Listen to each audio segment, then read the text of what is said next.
नमस्कार मित्रांनो, मी ॲडव्होकेट पवन सोमनाथ भगत, पोलीस कायदा तुमच्या हक्काची आवाज ह्या यूट्यूब चॅनलमध्ये आपल्या सर्वांचं स्वागत करतो.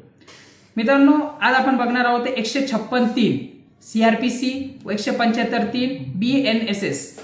मित्रांनो, ह्या कायद्यांमधले हे दोन सेक्शन्स आहेत. यात मॅजिस्ट्रेटला एम्पॉवर केलं जातं. मॅजिस्ट्रेटला कशाबद्दल एम्पॉवर केलं जातं? तर मॅजिस्ट्रेटला ह्या गोष्टीकरता एम्पॉवर केलं जातं का तुम्ही पोलिसांना इन्व्हेस्टिगेशनचं डायरेक्ट करा.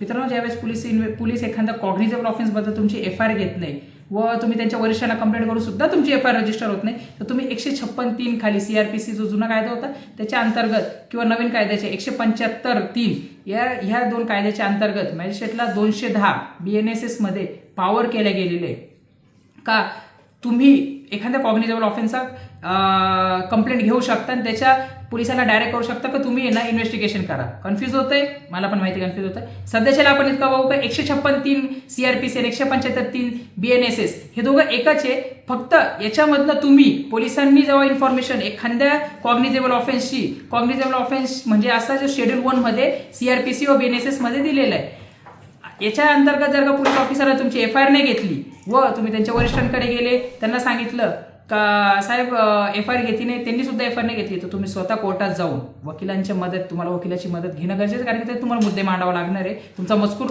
मांडावा लागणार आणि ते जज समोर बोलावं लागणार आहे. तर या अंतर्गत तुम्ही ह्या दोन सेक्शनच्या अंतर्गत तुम्ही मॅजिस्ट्रेटकडे जाऊन तुमची FIR व पोलिसांना ते डायरेक्ट करू शकता का तुम्ही FIR रजिस्टर करून घ्या.